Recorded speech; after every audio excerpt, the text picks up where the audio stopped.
que foi sacaneado lá no Atlético, está com a gente agora. Dorival, isso aí foi ele. Nosso querido Dorival Júnior, que nos atende. Esse é muito bom. gentilmente, como sempre. É um prazer enorme estar falando com você. Boa noite, Dorival Júnior. Prazer em falar com você. Boa noite, Flávio. Boa noite a todos os amigos da mesa. Presidente Pérez, que eu vi aí agora. À disposição de todos vocês, acompanhando aí as colocações em relação à tabela da competição. Realmente é uma situação bem complicada para todo mundo. Eu acredito que do Grêmio para frente todos tenham condições ainda de uma conquista. Ô Dorival, começando com o time que você dirigiu, né, por alguns dias. Você está surpreso com o Atlético tão lá embaixo ou pelo que você viu lá no pouco tempo que você trabalhou, não chega a te surpreender? Olha, Flávio, o time do Atlético ele é um bom time.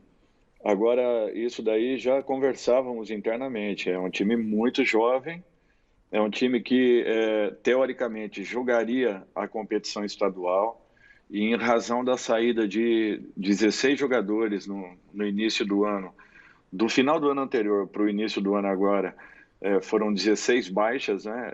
A grande maioria desses jogadores, eles incorporaram a equipe principal logo no início e nós só fomos jogar praticamente na abertura da Libertadores. Jogamos 3 partidas, se não me falha a memória, dentro do campeonato regional e depois só no momento final da competição, que aí sim nós passamos a atuar.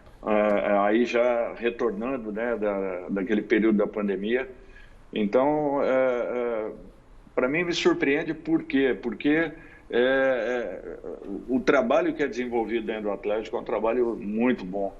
E esses garotos, eles têm muitas qualidades. Olha, muitas coisas aconteceram com o Atlético ao longo do ano. Foi um ano atípico em todos os aspectos para todos os clubes, mas para o Atlético em si, foi um ano bem diferente do que vinha acontecendo nos anos anteriores, onde aquela equipe que foi vencedora em 18, 19, ela foi preparada ao longo dos anos anteriores para que pudesse chegar a 18 e 19 com um toque de qualidade e com alguns ajustes, podendo conquistar o que conquistou. De repente, no início desse ano, nós não tínhamos ali 16 de um elenco que havia finalizado a competição, o último Campeonato Brasileiro. Tivemos que refazer. Muitas das contratações, Flávio, só puderam estrear no Campeonato Brasileiro, porque já não tinham mais possibilidades de estarem participando do Campeonato Regional. E o que adiantou um pouco, ou adiantaram as situações individuais de cada jogador, foram os jogos finais do Campeonato Paranaense,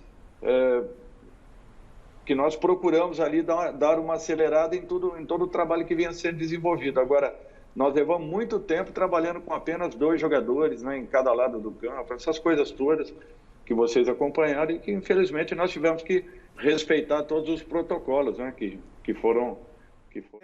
Dorival, bom, mais um português chegando. O seu nome sempre foi cogitado por você ser um técnico, com a importância que tem aqui no Brasil. Sempre que sai algum técnico de uma equipe importante, o seu nome é cogitado. Chega mais um técnico estrangeiro. Como é que você encara isso? E você conhece o Abel Ferreira? Não, Abel não. Abel não, eu não o conhecia. Conhecia Gesualdo. Abel, apenas eu vi o trabalho inicial do Braga, apenas isso, não mais do que isso. Mas que seja bem-vindo, que venha, que tenha tranquilidade para poder desenvolver um trabalho, que ele tenha, no mínimo, tempo para que ele possa implantar aquilo que ele deseja.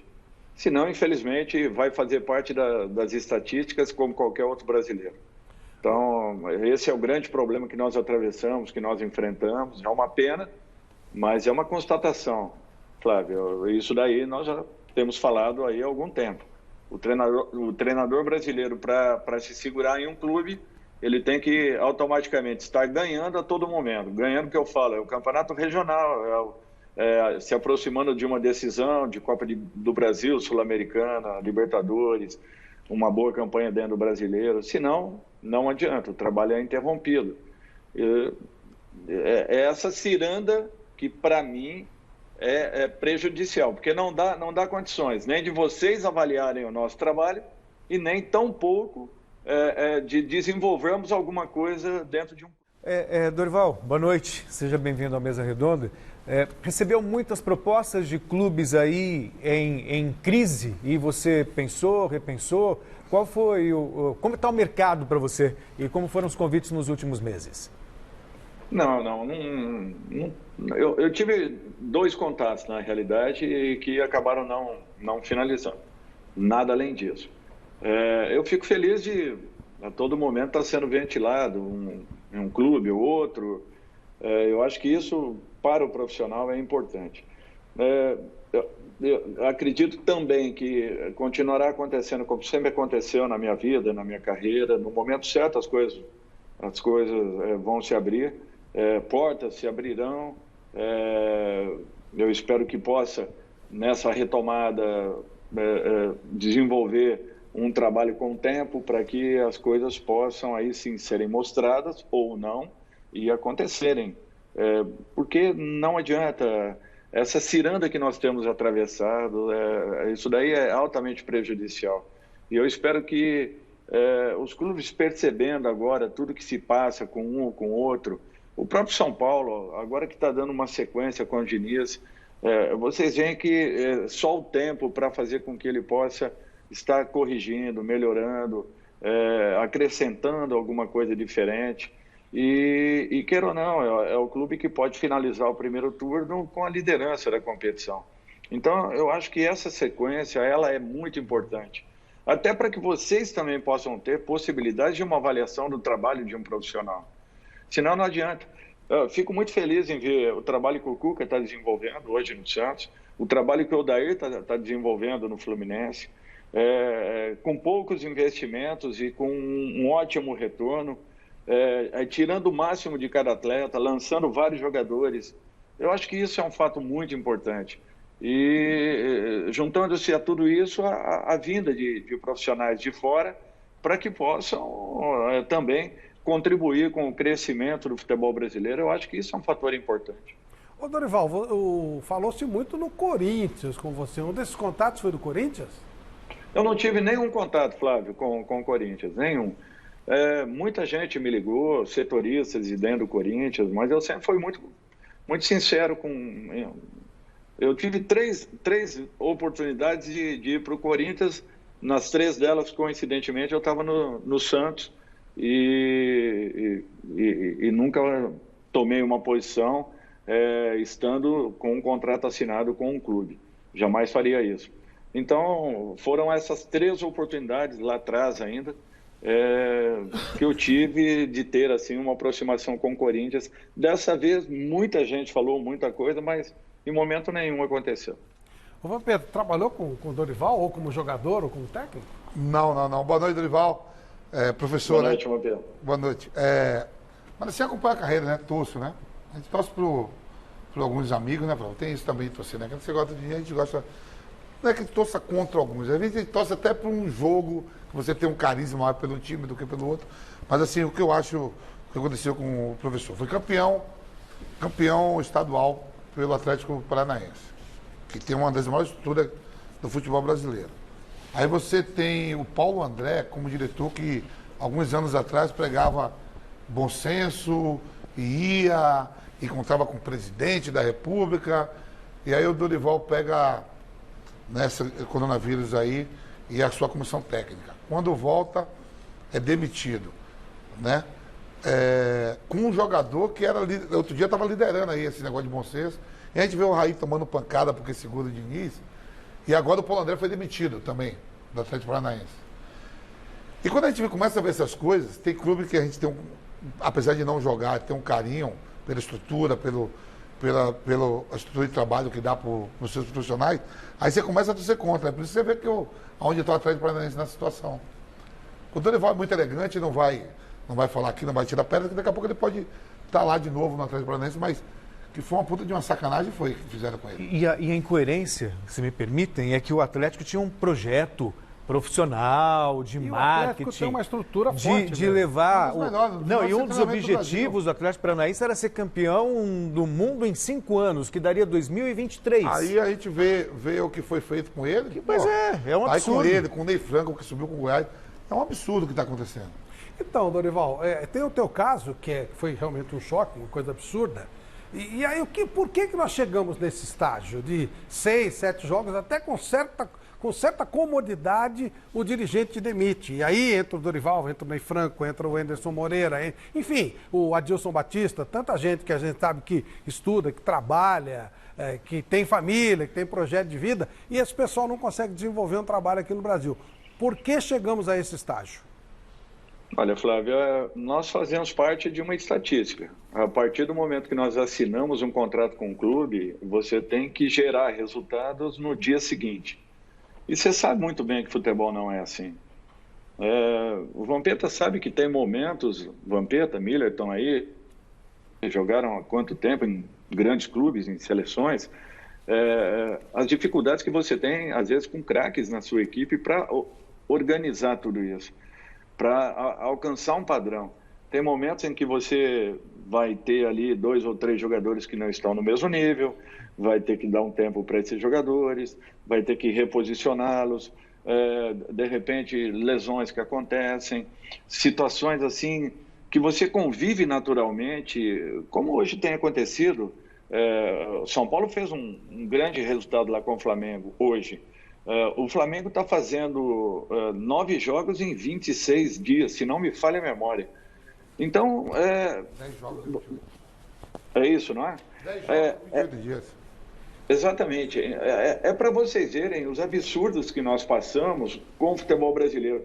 Eu acho que a vinda de profissionais para cá, elas também são importantes para que nós observemos aquilo que eles estão nos colocando, que eles estão falando, os sentimentos que eles estão tendo, que estão muito próximos daquilo que os treinadores brasileiros vinham alertando há muitos anos. Isso, nem a minha geração de treinadores, uma geração anterior que já vinha alertando com relação à sequência do futebol brasileiro, a maneira como nós estávamos encarando o dia a dia, essa permanência em que os treinadores não passavam de 5, 6 rodadas nos clubes, o perigo que isso poderia gerar.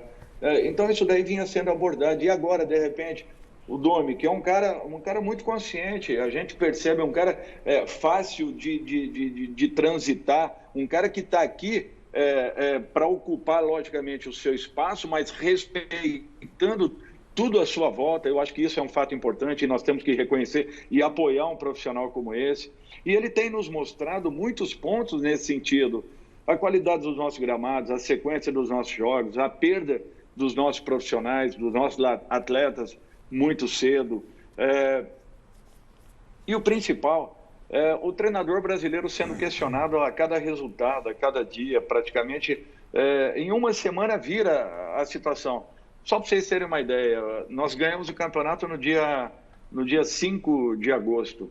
No dia 26 de agosto, nós estávamos saindo do Atlético, sendo que nas 2 primeiras rodadas, nós ganhamos lá em Fortaleza, do Fortaleza, e a segunda partida dentro de casa. Fomos para a terceira partida contra o Santos, na Vila Belmiro.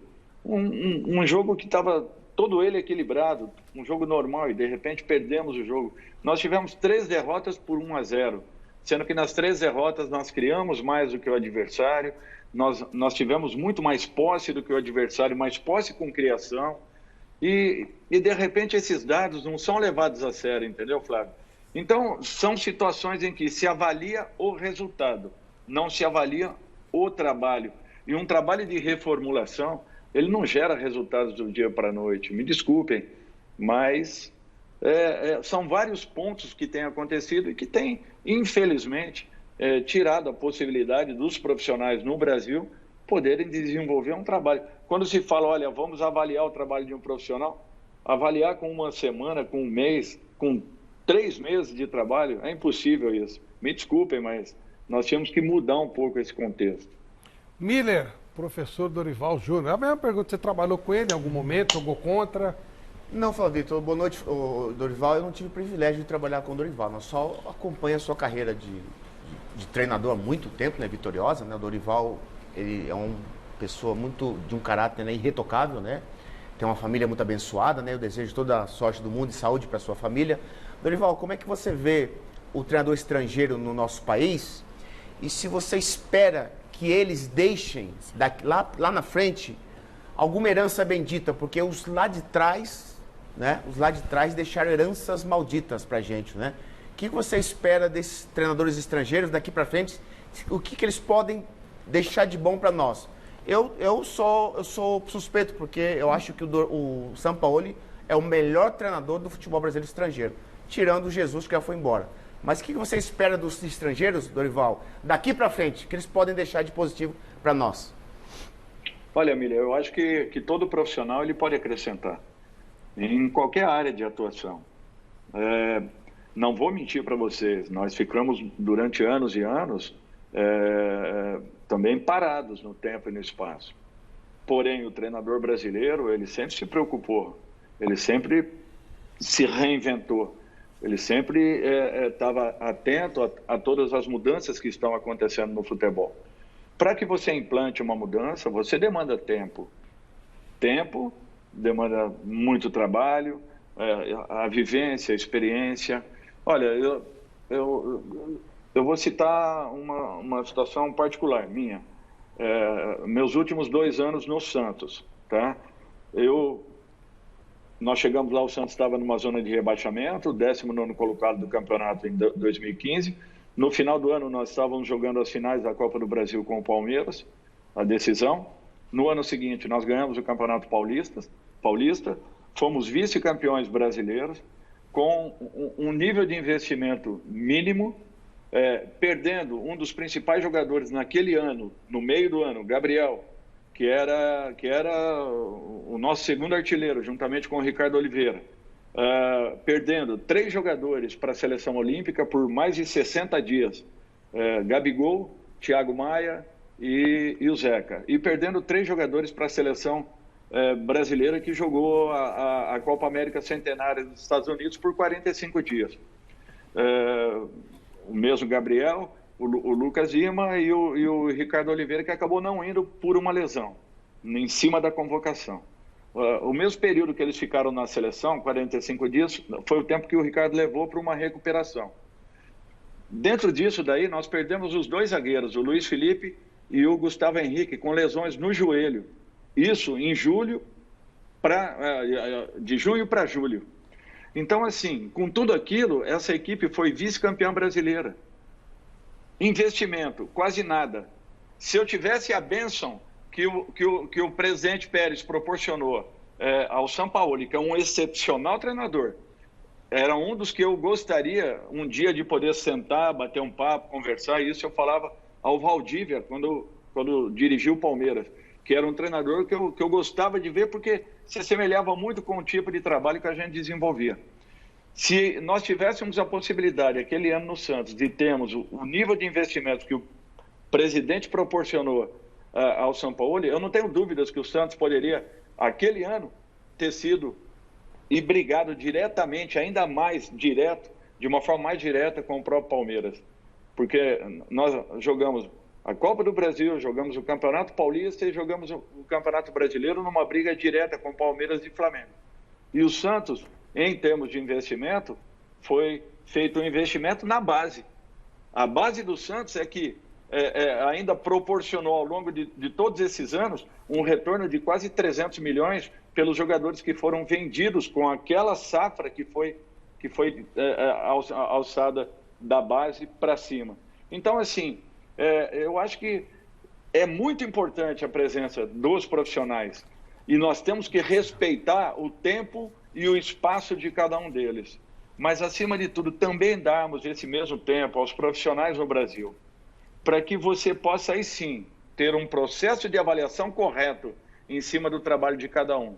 E, a partir daí, nós realmente conseguimos ter uma avaliação. O treinador brasileiro, ele está ou não preparado para o mercado aí fora? Eu não tenho dúvidas em afirmar que o treinador brasileiro, ele tem muitas qualidades, porque para você se manter nessa gangorra, nessa ciranda que nós temos enfrentado ao longo dos últimos 15, 20 anos é só para profissionais que tenham um mínimo de capacidade, de qualidades e de condições. Do contrário, dificilmente nos manteríamos em grandes equipes em razão de todo esse processo que, na minha concepção, é o que vem prejudicando consideravelmente a evolução e o desenvolvimento do futebol brasileiro. Um dos pontos que vem ajudando nessa derrocada do nosso futebol. Amigo Dorival Júnior, obrigado por nos atender. Estando em São Paulo, por favor, venha nos visitar. É sempre um prazer enorme ouvi-lo e aprender um pouquinho com toda a sua sabedoria no futebol. Um abraço, hein, Dorival? Valeu. Obrigado, um abraço a todos aí. Fiquem com Deus.